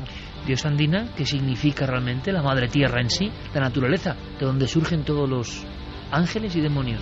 Hablando de cuerpos de piedra, vayamos a piedra bajo tierra, tierra, piedra y cuerpos. Porque si hay una leyenda eterna, es esa que dice que hay un orfelinato, o que hay un convento, hay un monasterio, y que está intercomunicado por el suelo, y que había extrañas reuniones y aparecían cuerpos de fetos. ¿Cuántas veces habéis escuchado, cuando habéis acudido a un lugar sagrado en ocasiones, no había uno con puerta aquí? Se descubrió un pasadizo y en el medio cuerpos de niños, y uno se estremece, pero estremece su mente sabiendo que seguramente es parte de la leyenda. Pero esta noche estamos comprendiendo que a veces las leyendas están irradiadas por un sustrato absolutamente real. Lo que ha pasado en Irlanda nos lo cuenta uno de los especialistas, Catherine Corless, que ha encontrado o ha ayudado a encontrar un hallazgo macabro que suena así. Estamos ante una fosa común completa y todos están enterrados en torno a esta zona. No hay cruces, no hay marcas, no hay lápidas. Están arrojados sin vida dentro de un hoyo, cubiertos tan solo por un saco. 2:47. Viajamos a Irlanda, tierra de leyendas, de bosques, de seres del bosque. Y bajo esta lluvia musical que nos pone Geray, estamos casi agazapados porque ha habido una auténtica fosa común, pero muy rara, que está provocando, y en Irlanda últimamente ha habido mucha movida a este nivel, un auténtico cataclismo. Son esas leyendas de película de terror y que a veces se destapa algo y resulta que por desgracia son verdad. En esta ocasión ha sido en la localidad de Tuam. Esta mujer, Catherine Corless, se pone a investigar porque alguien de la localidad le comenta que sí, que hay ahí una fosa con muchos cuerpos, pero que no sabe nadie de dónde provienen. Ella se pone a investigar en los archivos del convento de Bon Secours y descubre cosas pues espeluznantes, entre otras que hay 796 niños que mueren en 36 años, de 1925 a 1961. Por lo menos se tiene constancia de esos pequeños que tienen una edad entre 2 días y 9 años. O sea, los restos que se han encontrado varían entre esas edades. Al parecer este era un sitio en el que las monjas daban cobijo a madres solteras, a chicas no muy bien vistas por la sociedad, a mujeres que tenían problemas psicológicos, a lo que ellos llamaban toda la chusma de la sociedad femenina de la época. Bueno, pues estas mujeres, la mayoría de ellas embarazadas, no se sabe si los niños perecían por enfermedades. Se tendrán que hacer también los análisis pertinentes en algunos de los huesos para ver si esos pequeños pues pudieron sufrir alguna enfermedad, si nacían muertos en los partos, si la madre había tenido problemas durante el embarazo y este no había ido bien y al final abortaba. Es decir, ahora mismo se está investigando todo. Porque pero al final el pasadizo con los restos de niños va y se convierte en realidad. Es que ni siquiera es un pasadizo, es una fosa de aguas residuales donde directamente las monjas tiraban a los cadáveres de los niños, de los fetos, según morían. Están todos acumulados uno encima de otro porque, como bien decía la propia investigadora, la propia historiadora Corless, no eran ni siquiera enterrados en un ataúd. Esos niños, de verdad, y sin que nadie lo supiera porque nadie en la localidad, es más, cuando se descubrieron en los años 70 estos huesos, creían que eran del siglo XVIII, de las hambrunas del siglo XVIII, con lo cual no le dieron más importancia. Sí que es cierto que pusieron allí una especie de virgen para que protegiera los restos de sus antepasados, pero no creían que fueran restos tan recientes pertenecientes a niños de ese convento, con lo cual ahora, cuando ha surgido verdaderamente la historia, es cuando ha salido a la luz la crueldad de esos lugares que eran regentados por estas monjas. Claro, unos 20 niños, no más, unos 30 niños por año aproximadamente, es posible, son causas naturales, escándalo en Irlanda, y la imagen de la trastienda macabra, ¿no?, que va y se convierte en realidad. Y luego ocurre una cosa, ¿no? Un experto en suelos diría: Irlanda, lluvias, acidez de la tierra, es muy probable que, a pesar de que han pasado tan solo unas décadas, no quede ni rastro de los huesos. Y a veces uno piensa, con la mente del mito, que todo eso seguía ahí, intacto, como para pedir justicia, ¿no? Pero quizás sea así o no, pero a veces ocurren estos impactos. Y imagínate también el impacto, Iker, perdona, de las personas que ahora están viviendo allí, porque es una urbanización. Es un lugar urbanizado. Totalmente, el convento se tiró y ahora es un lugar urbanizado con casas nuevas, y justo enfrente de sus casas han descubierto que se acumulan restos de niños pequeños, de casi 800 niños. En Irlanda además ha habido más escándalos, Santi. Pues sí, no es lo único que se ha desenterrado a raíz de este asunto, sino que un historiador de la Universidad de Cork, llamado Michael Dwyer, investigando viejos papeles para un trabajo sobre la medicina y la investigación médica en Irlanda durante el siglo XX, ha dado con una serie de documentos que le han puesto los pelos de punta y que curiosamente ha sido casi sincrónico al hallazgo de esta fosa común. El hallazgo consiste en documentación que demuestra fehacientemente que miles de niños irlandeses que estaban en esos orfelinatos en la década entre 1930 y 1940 fueron sometidos a experimentos farmacéuticos consentidos evidentemente por los regentes, que eran casi todos instituciones religiosas de esos orfanatos, y pues allí se hacían pruebas clínicas prácticamente de todo, desde vacunas de enfermedades exóticas que evidentemente no iban a llegar nunca a Irlanda, hasta nuevos medicamentos de todo tipo, desde un laboratorio de cobayas humanas. Exactamente, los niños eran tenidos como conejillos de indias, es decir, en vez de hacer unas pruebas clínicas sobre enfermos que puedan necesitar el tema, pero que requiere una serie de permisos, de consentimientos, un protocolo muy rígido y muy lento, pues en aquella época que tampoco evidentemente las leyes sobre la experimentación farmacéutica estaban todavía demasiado desarrolladas, pues alguien bajo mano llegaba a un acuerdo con las monjas: oye, los niños estos que tienes aquí, pues les das esta pastillita, les pones esta inyección, y si alguno se pone malo me lo cuentas, y si alguno se muere, pues ya llegamos a otro tipo de acuerdo económico. La cosa es tan grave que el primer ministro irlandés, Enda Kenny, que se encontraba de viaje oficial en Estados Unidos, interrumpió por unos momentos ese viaje oficial para dar una rueda de prensa exclusivamente sobre ese tema y decir que va a poner todas las fuerzas del gobierno de Irlanda para esclarecer el caso de la investigación médica, para buscar más fosas comunes de este estilo que sospechan que hay diseminadas por todo el país. Fosas comunes de niños. Y creen que sí, que hay muchas más, que puede haber hasta 8.000 niños enterrados en diversas fosas comunes. Y sobre todo esclarecer por qué murieron todos esos niños y por qué sus muertes no fueron comunicadas a las autoridades ni registradas en ningún registro. Nos encontramos ante otra dimensión, otra cara del mismo fenómeno. Hemos escuchado 1000 historias de niños y de restos de niños en el subsuelo, nos cuentan y se van transmitiendo, y luego a veces, por desgracia, tiramos de la manta y hay realidad. En España, aunque sea brevemente clara, se ha hablado en ocasiones de pasadizos secretos donde se habían encontrado cosas que no debían estar ahí.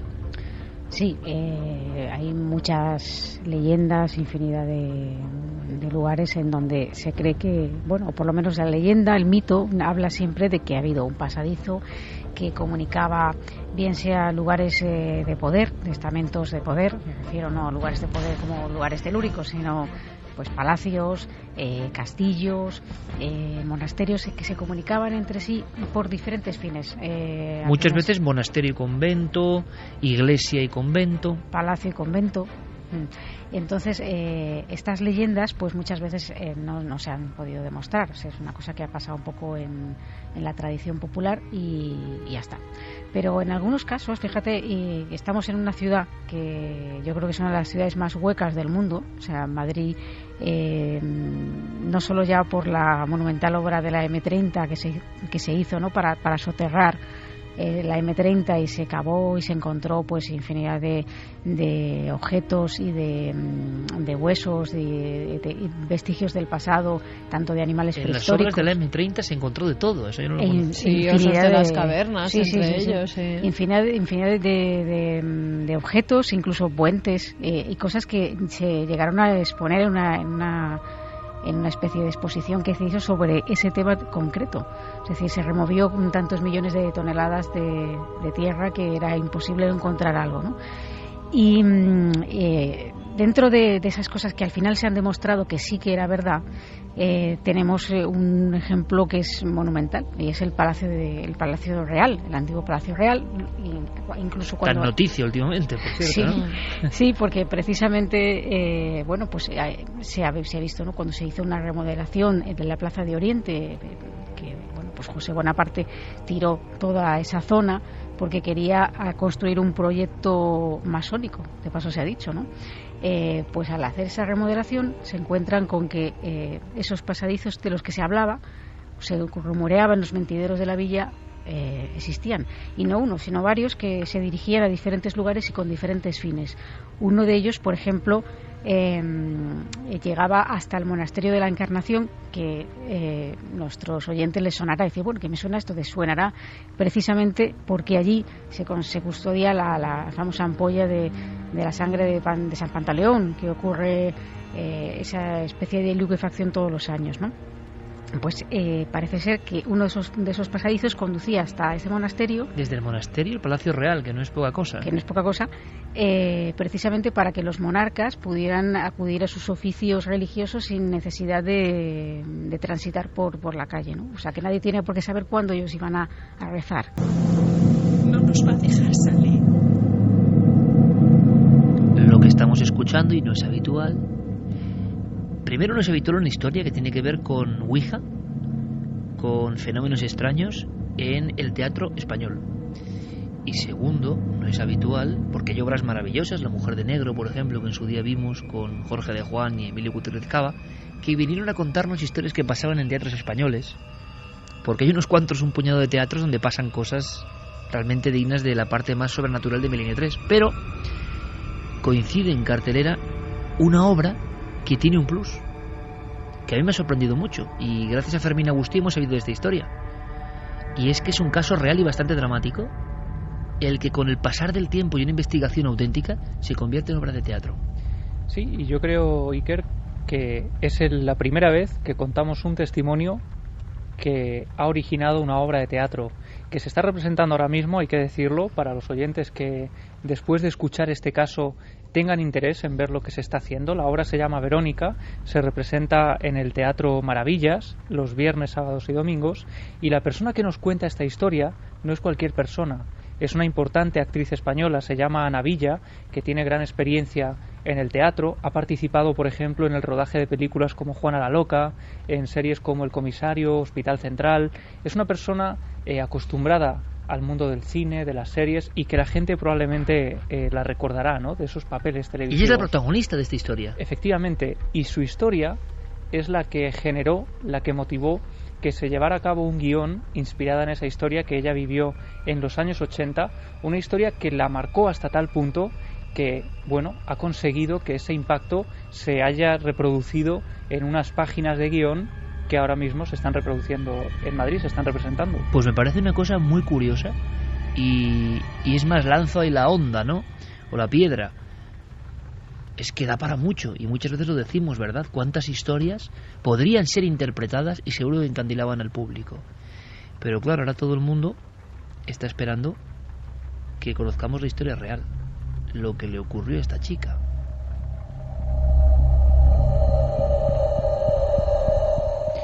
La historia de Ana comienza en 1987-1988. Ella tenía 15 años. Nos cuenta que había comprado junto a un grupo de amigas una tabla Ouija que se regalaba en esas fechas junto a una famosa revista de la época, y que, bueno, pues como grupo de niñas que eran, querían probarla. Estaban aguardando impacientes el momento de estrenar ese tablero, y de pronto vieron la oportunidad perfecta cuando una de sus amigas celebraba su cumpleaños. Aprovecharon esa noche para salir y poner en práctica el tablero. Y a partir de ahí, Iker, lo que se desencadena es una historia tremenda, una historia impactante que vamos a ir escuchando con la voz de la propia Ana Villa. Entramos primero en una casa abandonada, que llamaron a la policía y nos tuvimos que ir, y después nos fuimos a una discoteca a bailar y a olvidarnos de todo. Entonces, cuando estábamos en la discoteca, a alguien se le ocurrió que por qué no volvíamos a hacerla en un baño. Cuando entramos al baño se fundió la luz. Empezamos como de risas, pues venga, nada, se fundió la luz, no sé qué, y una de ellas sujetó un mechero. Estábamos las otras tres alrededor y de repente se empezó a mover una especie de lágrima, estas lágrimas aplastadas que había antes. Y entonces pusimos los dedos y preguntamos que si había alguien, y salió algo así como XYZ, una cosa así sin ningún sentido, ¿no? Pero de repente yo le hice una pregunta, le pregunté que si me querían mis padres, y salió que no. Y entonces quité la mano de golpe y me salí fuera. Pero ya estamos en esos mundos, lo que hablábamos antes, ¿no?, raros. Primero, ¿qué pregunta es esa? Segundo, hay que decirlo porque es parte de la historia. Fue en la primitiva más allá un tablero que se regalaba cuando era director Fernando Jiménez del Oso, que causó mucha polémica Sí, y Fernando argumentaba de por qué regalaba la Ouija, aunque es verdad que es un... Yo haciendo memorias no estoy segura, yo no recuerdo haber visto en los archivos de Más Allá ningún tablero de estos. Yo creo que fue en Espacio y Tiempo, el antiguo Espacio y Tiempo que dirigió Fernando después de dejar Más Allá. Puede ser. Seguro que Diego Marañón y Guillermo nos sacan de dudas. Tienes toda la razón, porque Más Allá lo que sacó fue una cinta de psicofonías. Sí, en el número 1. Exactamente. Entonces nos llevaría la historia. Ojo, igual fue otra publicación. Y no fue una publicación especializada, aunque me extrañaría. No, bueno, yo creo casi seguro que fue Espacio y Tiempo. Indagaremos. Perfecto. Y en cuanto tengamos el dato, lo decimos. Claro, son revistas como Espacio y Tiempo que desaparecieron hace mucho tiempo. Pero nunca mejor dicho. Pero estaba Fernando Jiménez del Oso ahí. Y eso causó muchísima polémica, hay que decirlo, ¿no? A favor, en contra. Sabemos que es una cosa que se puede estudiar. Otros decían que es un peligro absoluto. Estas niñas, claro, son muy niñas y se llaman la Ouija. Y ya preguntar si te quieren tus padres... Es que se entra en la campana esa que dice Santiago Camacho siempre de realidad. Es algo ya que todo se va transformando y tomando un cariz que sabes que no va por ningún buen camino. Pero yo creo que estas chicas no esperaban lo que iba a ocurrir, ¿no? Claro, y tengamos en cuenta que son niñas de 15 años, que ese tipo de inquietudes son las que en realidad, pues pueden tener esas mentes, ¿no?, infantiles, si sus padres les quieren, si tal novio las va a dejar, cosas muy típicas de niñas de esa edad que son las que van preguntando en la tabla Ouija. Pero Ana decide abandonar el cuarto de baño, que también hay que imaginarlo, el cuarto de baño de una discoteca. Ella se marcha afuera, está en la puerta, esperando, impaciente a que salgan sus amigas, porque ella ha decidido retirarse, y lo que se da cuenta es de que sus amigas tardan mucho en salir. Pasan 10 minutos, las chicas no abandonan el cuarto de baño, ella piensa que está ocurriendo algo ahí dentro, algo tremendo, ¿no? Y sorprendentemente, cuando las chicas empiezan a abandonar el cuarto de baño, Ana se da cuenta de que todas tienen la cara completamente desencajada. Primero salió una con ataque de ansiedad, otra salió llorando, y la que quedó dentro, que era la que tenía el fuego, se quedó como en un estado de shock, de trance, y empezó a no dejar de mirar el fuego, a enrojecerse, a no poder hablar. Al principio pensamos que era una broma, y le dijimos que no hiciera el tonto, que nos estaba asustando, que por favor, pero de repente nos empezamos a dar cuenta que era algo como físico, que estaba sudando muchísimo, las pupilas las tenía abiertas, nos había un cambio muy repentino, ¿no? La cosa fue a más, ella no dejaba de mirar el fuego, y nos asustamos y no sabíamos qué hacer, y llamamos a la gente de la discoteca, a los encargados de la discoteca, le dijimos, mira, estábamos haciendo esto y nos hemos asustado, y entonces la sacaron fuera a la calle. Cuando la sacaron a la calle se dieron cuenta de que realmente les estaba pasando algo grave, interno, y se asustaron muchísimo y decidieron que iban a cerrar la discoteca. Hay que tener en cuenta que estamos a finales de los años 80, y lo que deciden los directores de esta discoteca es llamar a un parapsicólogo que ellos conocen y que estaba precisamente viviendo por esa zona. El parapsicólogo va a la discoteca, pasea por allí, hace alguna inspección, y a la par deciden también llamar a personas, a personal médico, para que vea lo que le está ocurriendo a esta joven. Y la cosa no queda ahí. Hay un momento en el que esta mujer empieza a hablar con una voz de hombre. Mientras estaba pasando esto, ella volvió a entrar al baño y empezó a hablar con otra voz. Y empezó a decir que se estaba quemando, con una voz entrecortada, rarísima, como de hombre, a decir, se burlan, pero lo que yo podía entender, también, y se ríen de mí, y a sudar, y agobiadísimos, echaron a toda la gente de la discoteca, nos quedamos solos. Todo fue horrible porque ella no reaccionaba. Un amigo nuestro tenía una madre que era psicóloga, y llamaron a la psicóloga, llamaron a médicos, es que fue sonado. Y entonces yo me tenía que ir porque yo era menor de edad y yo me marché antes. Lo que le cuentan a Ana, sus amigos, es que durante esa noche el parapsicólogo que había acudido a la discoteca hace una sesión de hipnosis a esta chica que estaba desencajada, que cada vez que miraba el fuego se quedaba como hipnotizada, como si estuviera impresionada, como si fuera casi la primera vez que lo veía, y deciden que como no son capaces de sacarla de ese estado casi de trance, pues tienen que hacerle una sesión de hipnosis para hacerle olvidar lo que ha ocurrido durante esa noche.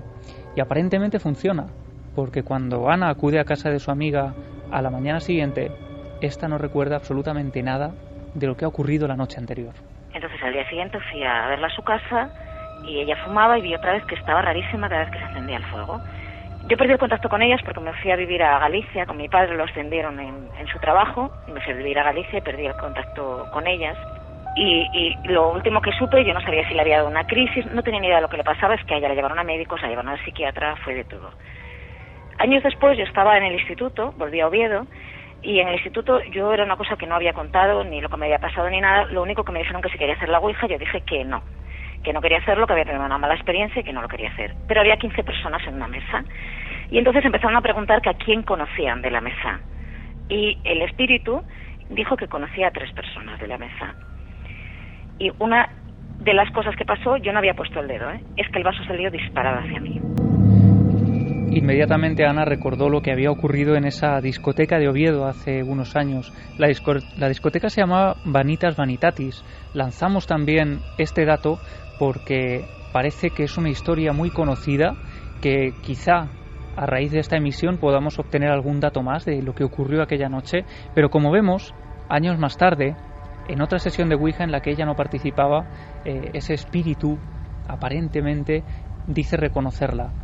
Y no solo eso, sino que en esa nueva sesión de Ouija lanza unos datos muy concretos, unos datos que obviamente hicieron a Ana recordar lo que había ocurrido en esa otra sesión de Ouija. De aquel día se dijeron 3 cosas. A la otra persona que conocía le dijeron que tuviera cuidado porque se iba a matar en un accidente de coche. No se mató en un accidente de coche, pero tuvo un accidente gordísimo, unos años después. A mí me dijo que me conocía, que me habían acusado de monja satánica en 1534, me dio años, me dijo que cómo me llamaban y me dijo que me habían quemado en la hoguera, acusada injustamente, y que me llamaba Rodin Manchester. Rodin Manchester es el nombre que le da esa tabla Ouija a esta mujer. Ana, claro, como decíamos, recuerda inmediatamente la mirada fija, como si estuviera hipnotizada, de su amiga cuando veía el fuego, y esas palabras como de alguien que estaba burlándose de ella le hacen pensar lógicamente en ese nexo, ¿no?, que habría con las quemas de brujas que se practicaron, por ejemplo, en España. Inmediatamente Ana decide ir un paso más allá. Cree que es el momento concreto para intentar buscar respuestas a todo eso que le estaba ocurriendo y que no parecía casualidad. Decide contactar con un profesor de historia, decide indagar en los archivos para ver si encuentra algo de esta mujer, y esto es lo que ella nos cuenta. Yo me quedé amarilla, como te lo digo. Dije, no vuelvo a acercarme a nada, porque para mí, desde aquella, pues fue algo como que me quedó como dentro un susto muy grande. De aquella no había ordenadores como al nivel que estamos ahora, y mi profesor de historia, hablé con él, era un tío muy listo, y le dijo, oye, mira, hay archivos, y me dijo él que la mayor parte de los archivos estaban quemados, estaban destruidos, los habían destruido después, y que era muy difícil encontrar pruebas de que si esa persona había existido o no. Me marcó mucho, también con una especie de no sé cómo decirte, algo que no, primero que no se ha solucionado, algo que me dio muchísimo miedo durante mucho tiempo.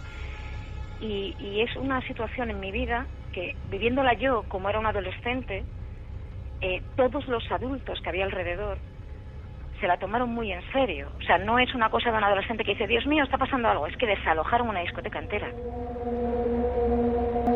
Y la última cosa que a Ana le ocurrió después de esta historia es que recientemente, durante un rodaje para una serie de televisión, un compañero que acababa de llegar y que iba a trabajar con ella, que era de Oviedo, empieza a mantener con ella una conversación, hablan de fenómenos extraños, ella le pregunta si alguna vez ha practicado la Ouija, y entonces él, ante esa pregunta, le dice que él recuerda un caso que ocurrió en Oviedo, que a ella la dejaría alucinada porque tuvieron incluso que desalojar una discoteca entera por una sesión de Ouija, y ella le responde que es una de las personas que habían estado allí esa noche. Es decir, lo que pareció una leyenda, lo que se cuenta como la historia, por ejemplo, de la cazadora, si no recuerdo mal, en Talavera de la Reina, con no recuerdo ahora mismo... La dama de los ojos sin brillo. Sí, y cómo era el nombre de la discoteca donde esa historia, como estamos Andrómeda, hablando hoy, ¿no? Andrómeda, Sí. puede ser, o cómo iba solapándose en el tiempo y transformándose, lo que estamos hablando hoy del hombre del bosque, ¿no? una leyenda antigua, había adoptado nuevas fórmulas y se contaba de la misma forma o forma similar, pero con los elementos propios del tiempo. Y era el muchacho, la cazadora, el olvido, el romance en la noche, el regreso, y la cazadora pertenece a una chica que cuando abren la puerta está muerta. Y eso venía del siglo XVII, si no me equivoco, del Toledo profundo, casos concretos que se van transformando en leyenda, cuando la realidad es el principal motivo y origen de la leyenda. De todas formas, en esta historia, no sé qué opináis, compañeros, pero muchos también clásicos de la Ouija, ¿no? Que hay una pregunta que también es propia como para el tablero, ¿no? Ese peligroso tablero por una cosa objetiva, porque hemos contado muchos casos donde las personas acaban muy mal, seguramente por lo que llevan dentro, no por la Ouija, pero desde luego como espejo profundo de nuestra cara oculta. Y también a mí me sigue sorprendiendo por qué se preguntan ciertas cosas. O sea, cuando las personas se juntan como adolescentes en una reunión de Ouija, ¿qué inquietudes tienen, no? ¿Será normal? ¿Será que se nos ha olvidado y es propio de esas épocas? Pero qué preguntas, ¿no? ¿Me quieren mis padres? Sí, pero hay otras peores, como la de ¿cuándo me voy a morir? La clásica. Esa es clásica. ¿Y la respuesta más clásica de la Ouija de todos los tiempos cuál es? Seguro que el personaje que aparece siempre, ¿cuál es? El diablo. Claro. Siempre, ¿no? Sí. O casi siempre. Bueno, casi siempre. Y otra de las preguntas es ¿quién de los que estamos aquí va a morir antes? Bueno, es que que muy también. de instituto, y casi siempre la Ouija además contesta un nombre y en un accidente de tráfico. O sea, volvemos otra vez, Santi, al asunto de los arquetipos que se están manifestando constantemente y que, bueno, ¿por qué ocurre eso? Se dan rienda suelta, ¿no?, a determinadas pulsiones muy fuertes en esa época de la vida, y el tablero sirve como condensador de todo eso.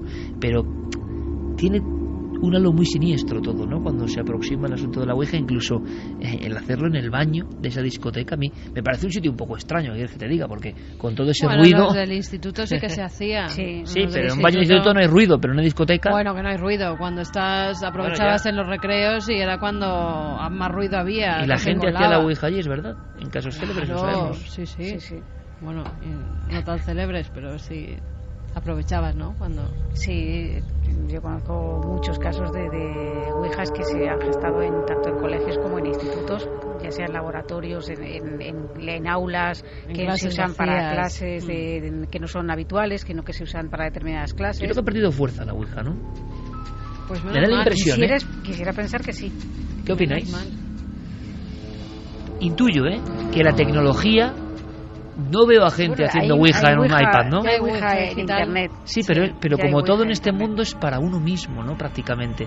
Para la soledad, no es para... En España sí, pero en Sudamérica constantemente están saliendo noticias de supuestas posesiones, de agresiones multitudinarias, siempre acusándolas o atribuyéndolas a gente que ha practicado la Ouija, y estos casos aparecen en los medios de comunicación constantemente. Se sigue haciendo, Nosotros recibimos mensajes, por lo menos uno a la semana, de personas que han hecho la Ouija y están un poco acongojados porque ha salido siempre gente muy joven, siempre gente que o es la primera vez que ha hecho la Ouija o llevan poco tiempo, pero no son casos espectaculares, con lo cual tampoco salen en la prensa como ocurre en otros países.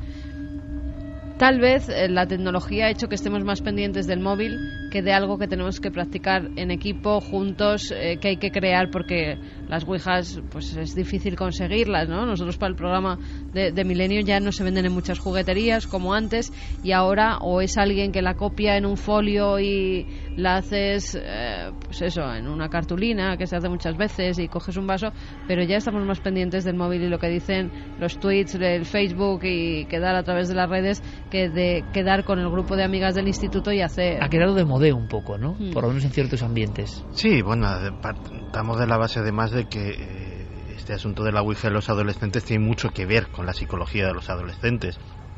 La Ouija, la sesión de espiritismo, determinadas cosas forman parte del paquete de cosas prohibidas a experimentar, paquete en el que va el sexo, paquete en el que va el alcohol, paquete en el que va el tabaco.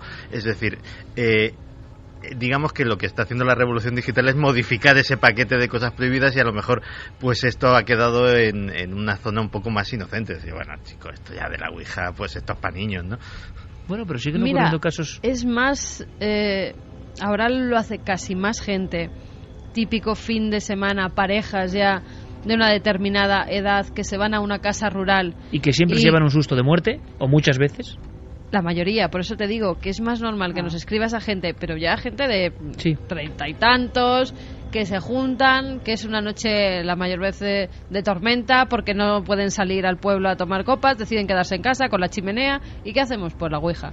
Y la mayoría de las veces salen escopetados de las casas rurales. O las psicofonías también. Se ha sustituido un poco. Antes quizá las grabadoras eran al principio de los 80 y no eran tan comunes, ¿no? Encontrar una grabadora, gente que tuviera una grabadora en casa, salvo gente que se dedicaba al periodismo o cosas de este estilo. Y parece que ahora todo el mundo tiene una grabadora a su disposición, el móvil, todo el mundo tiene una cámara, todo el mundo tiene acceso, ¿no? Todo lo llevamos encima. Nos comunican que hay información sobre la revista, efectivamente el Espacio y Tiempo. La ouija se regaló un monográfico de Espacio y Tiempo llamado Después de la Muerte. Traía una ouija y, ojo, un vídeo VHS. ¿De cómo utilizarla? Pues no lo sé, me imagino, yo ni recuerdo, ya mis recuerdos no dan para tanto. He tenido como un flash cuando según lo has dicho, porque digo, yo en el archivo de Más Allá no recuerdas. No está, y yo sé que están los regalos allí que se han dado hasta la Biblia multimedia y todo, ¿no? Pero la ouija no. Y digo, esto sí, si era de Fernando tenía que ser. Mira, hay gente que sigue teniendo esa ouija. ¿Qué nos dicen? Yo tengo esa ouija y quiero recordar que sí, que vino de regalo con la revista Espacio y Tiempo. Nos dice muchas más cosas, Magnolia desde Córdoba dice, como Ana, como tantas personas con esa edad hacíamos ouija, y el juego de Verónica, que era el del libro y las tijeras, pero no está nunca de más recordar que no se practique. También yo tuve una mala experiencia hace unos años y nunca más volví a hacer la ouija. Creo que aún no somos conscientes del daño psicológico que una experiencia de ouija puede causarnos, porque pienso que nuestra mente no está realmente preparada para enfrentar esas situaciones tan desconocidas. Un abrazo para todos. Lidia nos dice que los efectos sonoros durante la historia, que hoy va a dormir nadie. Y pone, Geray ha matado a alguien, o sea, yo pone tengo la certeza. Risas nerviosas. Pero lo peor es que me intercomunico con él por línea interna y le digo, Geray, vas a matar a alguien, cambia el disco, por favor, que estás poniendo por el otro, con el disco, la música. Y me dice, el primero que me voy a matar es a mí mismo. Le ha salido hoy el duende, porque dices, es que se ha pegado un brinco el mismo. No, es que hay algunas músicas que sí, que tienen su... Pido perdón en nombre de Jerry Martínez, porque